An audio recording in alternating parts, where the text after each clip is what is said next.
Imagine a fortress rising from the mists of the Baltic Sea, its wooden walls echoing with the clash of steel and the oaths of warriors bound by a code of iron. These were the Jomsvikings, elite Viking mercenaries shrouded in legend, said to have lived by a strict set of rules in their stronghold of Jomsborg. But were they real, or are they merely a tale spun from the threads of time? Let's dive into this historical enigma, sifting through sagas, archaeology, and scholarly debate to uncover the truth. The Jomsvikings first appear in the Icelandic sagas, written centuries after the Viking Age in the 12th and 13th centuries. These tales, like the Jómsvíkinga saga and Snorri Sturluson's Heimskringla, paint a vivid picture of a brotherhood of warriors unlike any other. Based in Jomsborg, a fortress often linked to the island of Wolin in modern-day Poland, they were said to be men of exceptional bravery and skill, aged between 18 and 50, who had to prove their worth through duels before joining. Once accepted, they swore to uphold a rigid code. No fear, no retreat, no women or children allowed within the walls of Jomsborg, and a solemn duty to avenge any fallen comrade.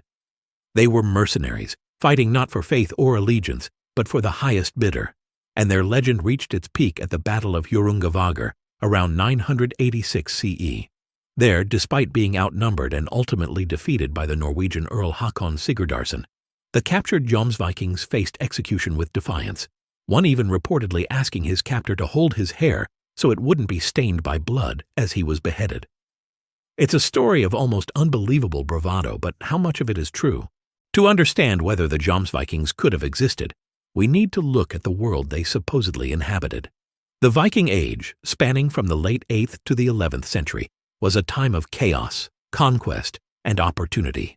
Norse warriors roamed far and wide, raiding, trading, and sometimes serving as hired swords.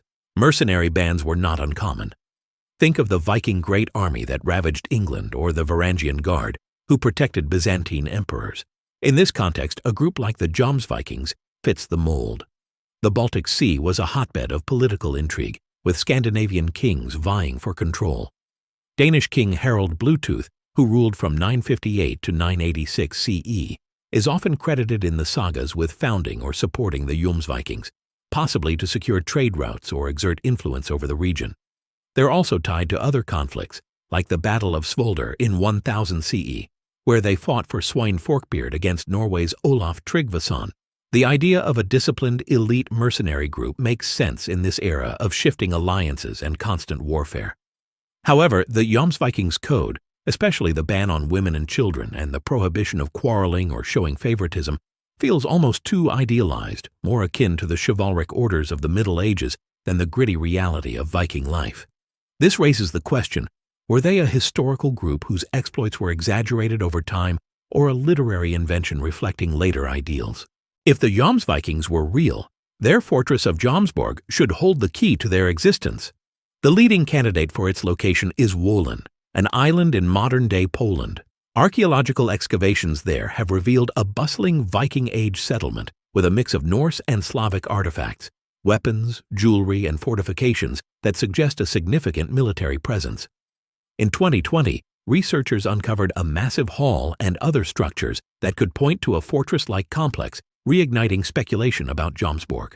Nearby, a site known as Silver Hill has yielded Viking-era silver hoards, possibly echoing the wealth described in the sagas. However, Wolin was a multicultural hub, home to Slavs, Germans, and Vikings, which matches the saga's description of Jomsborg as a diverse trade center, but doesn't confirm the existence of an exclusive warrior brotherhood. Adding to the mystery, a document discovered in 2019, the Gesta Wolinensis Ecclesiae Pontificum, claims to pinpoint Jomsborg near Paprotno, Poland, but its authenticity is hotly debated among historians.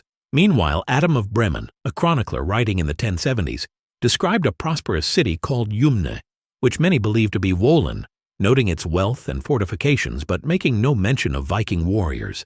This leaves us with tantalizing clues but no definitive proof.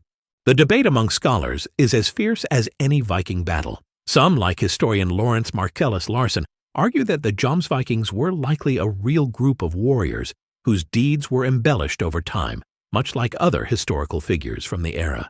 Others, such as Viking expert Judith Jesch, contend that they are a literary construct, their code of conduct reflecting the values of the saga writers rather than historical reality. The lack of contemporary records is a major sticking point. Why, if they were so renowned, do they not appear more widely in the historical record? Runestones, like the Högberg runestone in Sweden, commemorate warriors who died in battles possibly linked to Jomsviking campaigns, but the name Jomsviking itself is absent. It's a puzzle with pieces that almost fit, but leave gaps just wide enough to fuel doubt. Despite the uncertainty, the Jomsvikings have captured the modern imagination. They appear in popular media, from the TV series Vikings, Valhalla, where they are portrayed as fierce, disciplined fighters, to video games like Assassin's Creed Valhalla, which nods to their legendary fortress. These depictions blend fact and fiction, keeping the Jomsvikings' mystique alive and drawing new audiences to their story. So, were the Jomsvikings real? The evidence teases but doesn't tell. Wolin's archaeological finds suggest a historical basis for Jomsborg, but nothing conclusively ties it to an elite warrior brotherhood. The sagas, while rich in detail, were written long after the events they describe, leaving room for embellishment. Perhaps the Jomsvikings were a small, formidable group whose reputation grew with each retelling. Or maybe they are pure myth, a Viking echo of ideals like courage, loyalty, and defiance in the face of death. Like King Arthur with an axe, their story endures as a tantalizing mystery of the Viking Age. What do you think? Fact, fiction, or something in between?